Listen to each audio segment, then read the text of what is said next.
Today on the Point Blank Performance YouTube channel, we've got a familiar face. EJ Scott's Illumi-Duty Power Stroke, powered by our F2 HP package. If you guys missed that video, check out the link here.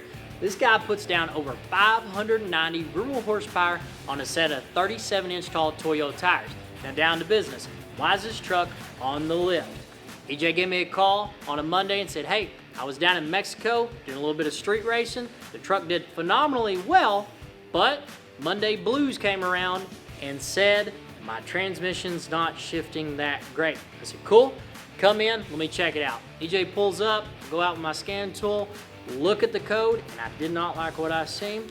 Truck's on the lift. Now we're gonna jump up top and we're gonna look at that code. So what two codes do we have? The first one, shift solenoid E performance stuck off. What's that mean to you guys? E solenoid controls the overdrive clutches. 3rd to 4th, 4th to 5th, 5th to 6th. If that solenoid's not working, you're not going to be able to apply the clutch. Now the next code, the transmission friction element E apply time. This is one I don't like to see, meaning apply time. When you're driving these trucks and you go in your overdrive gears from 4th to 5th, there is a clutch on and a clutch off. There's an apply time, and those have to be perfectly in sync.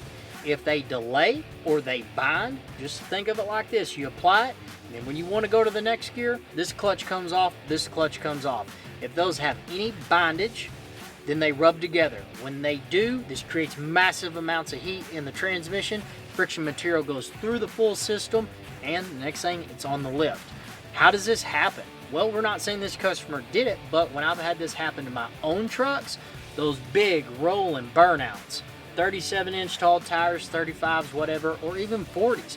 You're going through, you're doing a burnout, the RPMs come way up, boom, you hit a gear, and all of a sudden you catch traction, and you need to downshift. Well, that clutch has to go off and go right back on. It's very, very harsh on it. So that's what we're trying to say about apply times. So guys, now we're gonna go underneath the truck, we're gonna drop the pan, and we're gonna look at the fluid.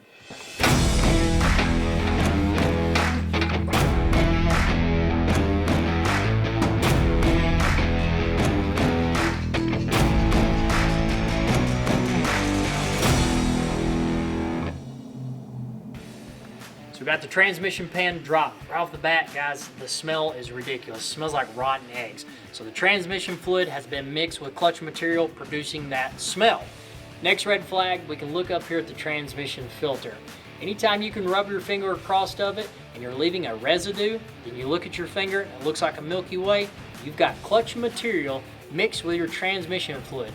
That filter's job is to catch all that material. The filter did its job, but it's just in excess, so it made its way to the pan and all through the transmission. Now, if you've never had one of these pans drop, let's look at the anatomy of it. We talked about that shift solenoid E. All down through here is your shift solenoids. Right here, you have your valve body. That's the brain. There's valves in there and springs. These shift solenoids tell which one of those to produce and to put fluid where, so you actually make it down the road. If you take this fluid and put in those, they can't do their job. Why? Because it's not clean fluid. It is contaminated fluid, and they cannot go off and on as they should because, again, they're electronically controlled. Now, let's take this, let's drain it, and see what's on the magnet. So let's take a look at this magnet. 11 through 14 trucks had more clutch material to work with.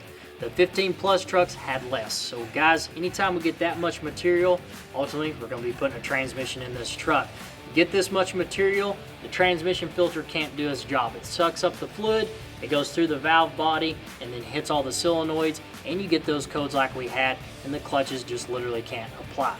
So we're making 590 rural horsepower. We got to get this stock unit out. We're going to put the built RevMax in. We're going to the dyno. We're going to show you guys how to break in your transmission properly.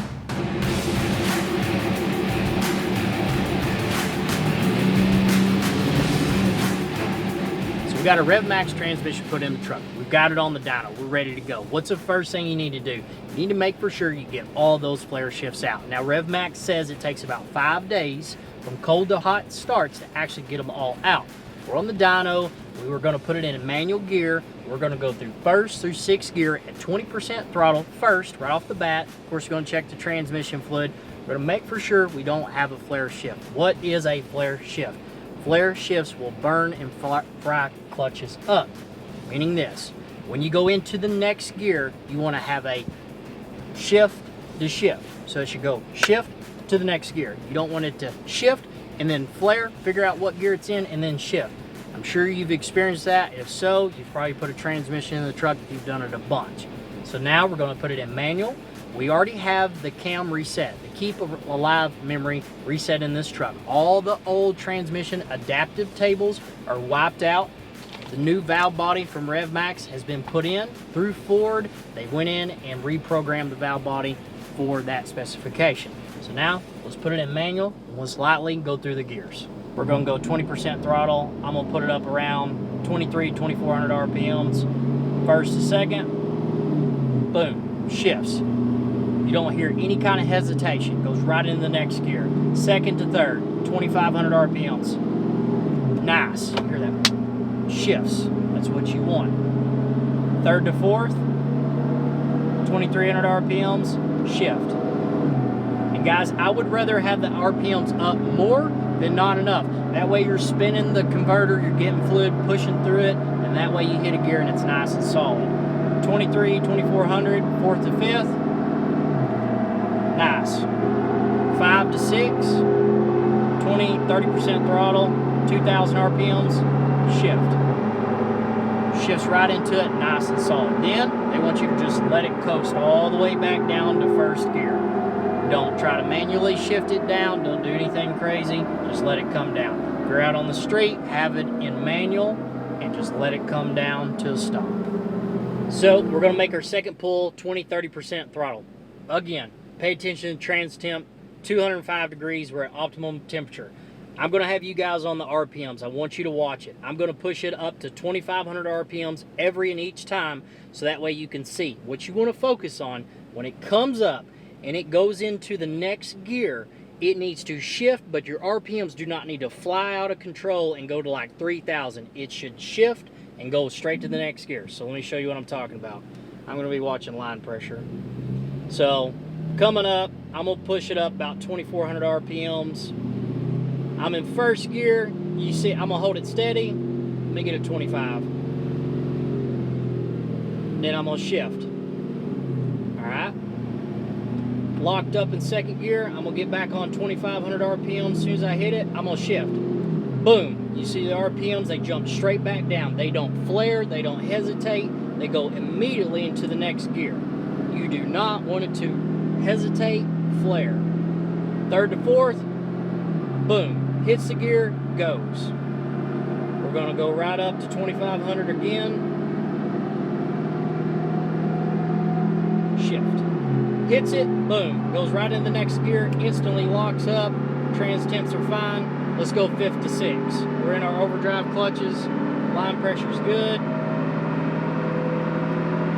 5th to 6, 2500. Boom, hits it. Now we're going to let it come down. If you're on the street, you can watch it.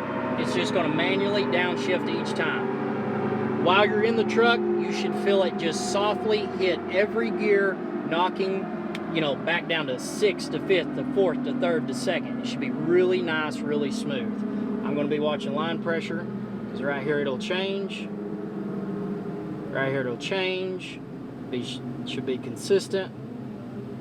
We're in 3rd gear and it feels nice. It's not hunting. It knows exactly what it's supposed to do.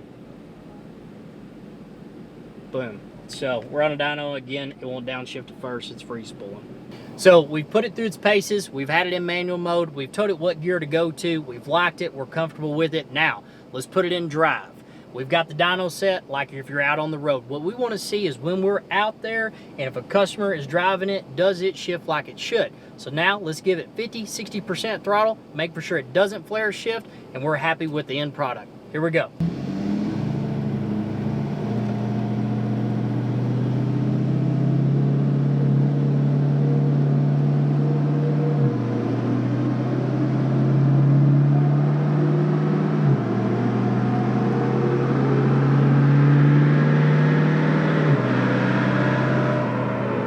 Guys, she's idling down. got a RevMax transmission pretty much wrapped up. We're going to baby it for a couple days and give it back to the customer. Any questions or comments about this install, make for sure you like, subscribe to the YouTube channel. We'll see you back here next week at Point Blank Performance.